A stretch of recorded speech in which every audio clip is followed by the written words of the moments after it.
প্রায় 1 লাখ টাকার উপরে আমরা খরচ করে এত কষ্ট করে এই পর্যন্ত আসার পর আর 2 বছর পরে কেন ডিলেট হবে? কোনো প্রশ্ন আসে না। অন্যান্য দেশ থেকে, নেপাল থেকে কোনো 2024 সালের লোক নাই, সব 2025 সালের লোক মানে ঢুকতেছে আর তারা ভিসা পাইতেছে। আর আমরা 2022 সালের পোলাপান এত কষ্ট করে আইসা এত পরীক্ষা দিয়ে এত মানে যুদ্ধ কইরা আমরা কেন ডিলেট হবো? আমরা কেন 2022 সালে এখনো বাংলাদেশে থাকি?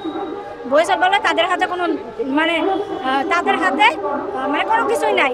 তাদের হাতে অবশ্যই আছে যে আমাদের ফাইলটা কোম্পানির কাছে প্রেরণ করা। ভাই এখানে বৈশাল বলছে যদি 1000 কর্মী কোরিয়ান মালিকেরা নেয় সেই ক্ষেত্রে 3000 লোক তাদের সিভি দিতে হবে। তো সেই ক্ষেত্রে আমি প্রায় 1.5 বছর রোস্টারে আছি মেয়ে হিসেবে। আমাদের এখানে মেয়ে খুবই কম, হাতে গোনা কয়েকজন। আমি 1.5 বছর আসি। এখন বাংলাদেশ থেকে যদি একটা মেয়ের ইস্যু করায় সেক্ষেত্রে 3টা যদি মেয়ের ফাইল দেয় আমার ফাইলটা অবশ্যই একবার কোম্পানির মালিকের কাছে যাবে। আমার ফাইলটা এখন পর্যন্ত একবারও কোম্পানির মালিকের কাছে যায় না। আমি জানি না আমার ফাইলটা কি আদৌ কোরিয়াতে আছে নাকি বয়েছে খাইয়া তারপরে হাত মুখ মুইসা ফেলাই দিছে ড্রেনে, আমি সেটা জানি না। হলো গিয়ে 1000 লোক লাগে, অবশ্যই আমার ফাইলটা মানে বৈশালের দায়িত্ব কোম্পানির মালিকের কাছে দেওয়া। সেই ক্ষেত্রে আমার ফাইলটা এখনো যায় নাই। অন্যান্য দেশ থেকে ঠিকই কোম্পানি লোক যাইতেছে, হাজার হাজার লোক ইস্যু হইতেছে।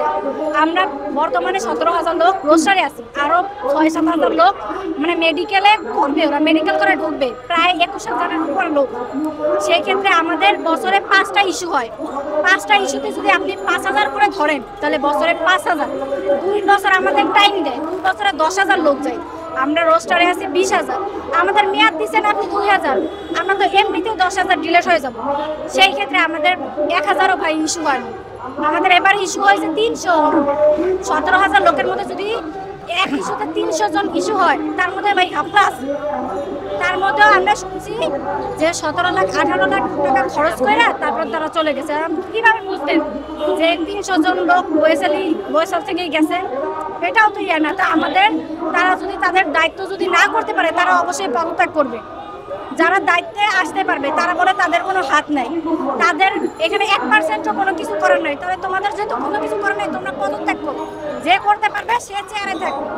আমরা তারা বলছে 90% আমাদের দোষ, আমরা কোম্পানি পাল্টাই গিয়াই আমরা কোম্পানি পাল্টাই। আমার বয়ফ্রেন্ড আছে, আমার জামাই আছে ওই কোম্পানিতে, আমি এই কোম্পানি ফালাই দিয়ে ওই কোম্পানিতে চলে গেছি। ওর গার্লফ্রেন্ড আছে, বউ আছে, ওই কোম্পানি ফালাই দিয়ে ওই কোম্পানিতে চলে যায়। কিরম স্যার বলছে যে মেয়েদের কেন ইস্যু হয় না? কারণ মেয়েরা গিয়া, তুমি গেছো গিয়া প্রেম করছো, প্রেম করে তুমি এই কোম্পানি থেকে তোমার বয়ফ্রেন্ড থাকে ওই কোম্পানিতে, তুমি বলছো আমি আমার বয়ফ্রেন্ডের কাছে যাবো, মালিক আপনি রিলিজ দেন। মালিকের রিলিজ দিবে না, মালিকের কলার নাকি ধরছে, ধরা বলছে তুই আমার রিলিজ দিবি নাকি আমি গিয়া তোর নামে মামলা করবো, তুই আমার রেপ করছিস। আপনারাই বলেন আমার বাঙালি একটা মেয়ে হয়েছে কি কোরিয়ান গিয়া কোরিয়ার একটা মালিকের কাছে এরকম আচরণ করতে পারবে? আমরা তো ভাই এরকম কোনো কিছু শুনি না। তার মন ধরা গল্প বললে তো ভাই হবে না।